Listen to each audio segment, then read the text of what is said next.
Halo, apa kabar? Kali ini kita kembali belajar muatan pelajaran ilmu pengetahuan sosial. Karakteristik geografis Indonesia dalam peta. Peta adalah gambaran seluruh atau sebagian permukaan bumi. Peta dilukiskan di suatu bidang datar dengan skala tertentu. Berikut contoh peta negara Indonesia.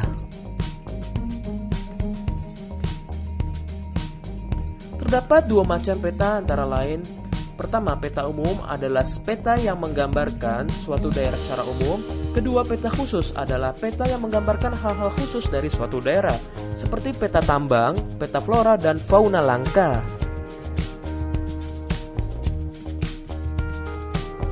Selanjutnya, kenampakan alam serta keragaman flora dan fauna di Indonesia.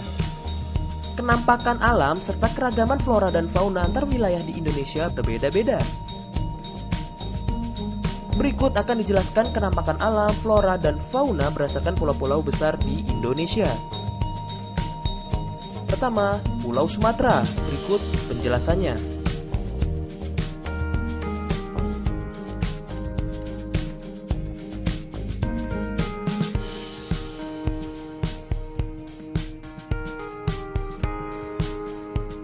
Kedua, Pulau Jawa.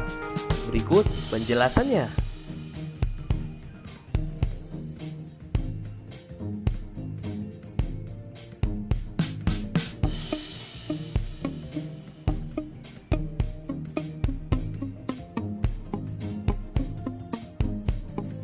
Ketiga, Pulau Kalimantan.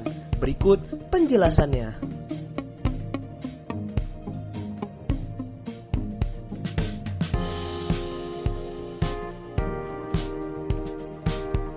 Keempat, Pulau Sulawesi.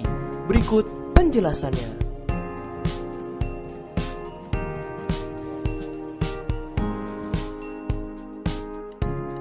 Kelima, Bali dan Nusa Tenggara. Berikut penjelasannya.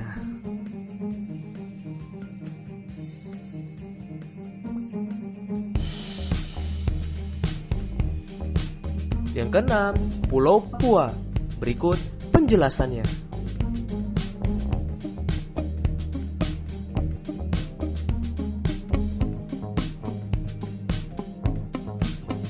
Bagaimana denganmu? Dari daerah manakah kamu berasal? Bagaimana keadaan alam di daerahmu?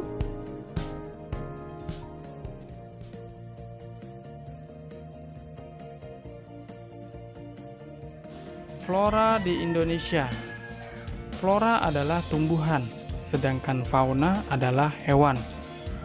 Flora di Indonesia dikelompokkan menjadi 4, yaitu hutan hujan tropis, hutan musim, hutan sabana atau stepa, dan yang terakhir adalah hutan lumut. Kelompok flora Indo-Australian yaitu tumbuhan yang ada di kawasan Indonesia Timur. Pulau-pulau yang termasuk dalam kawasan Indo-Australian adalah Sulawesi, Nusa Tenggara, Maluku, dan Papua. Di Pulau Jawa, penduduknya sangat padat, sehingga jumlah tumbuhan atau hutan sudah mulai berkurang. Berikutnya, fauna di Indonesia. Fauna atau hewan di Indonesia, menurut ahli flora dan fauna Alfred Weber dan Wallace, dibagi menjadi 3 bagian, yaitu fauna asiatis, fauna peralihan, dan fauna australis. Di sini ada beberapa contoh fauna australis atau hewan yang hanya dapat ditemui di kawasan Indonesia Timur saja, antara lain burung cendrawasih, kanguru, dan burung maleo. Selanjutnya, cuaca dan iklim di Indonesia.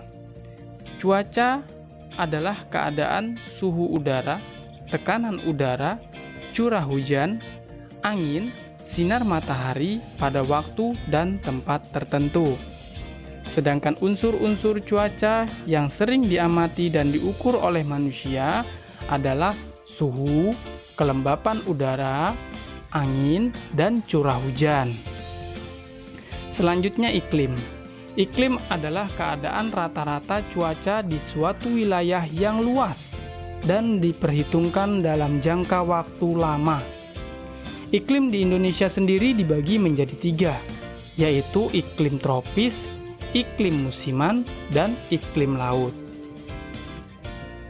Berikut ini unsur-unsur cuaca yang sering diamati oleh manusia.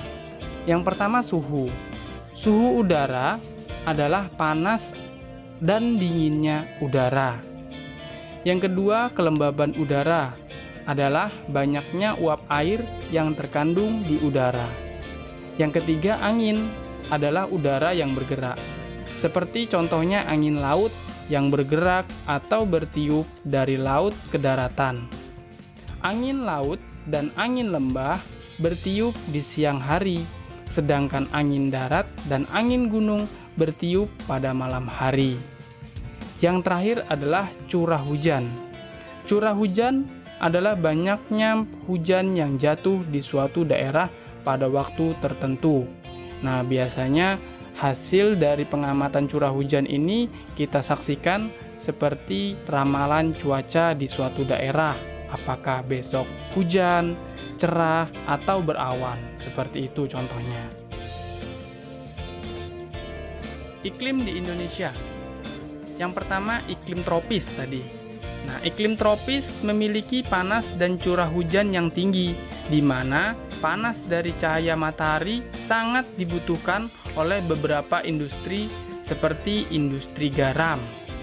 Selain itu, curah hujan yang tinggi juga sangat dibutuhkan para petani tada hujan yang biasanya mulai menanam padi pada awal musim hujan.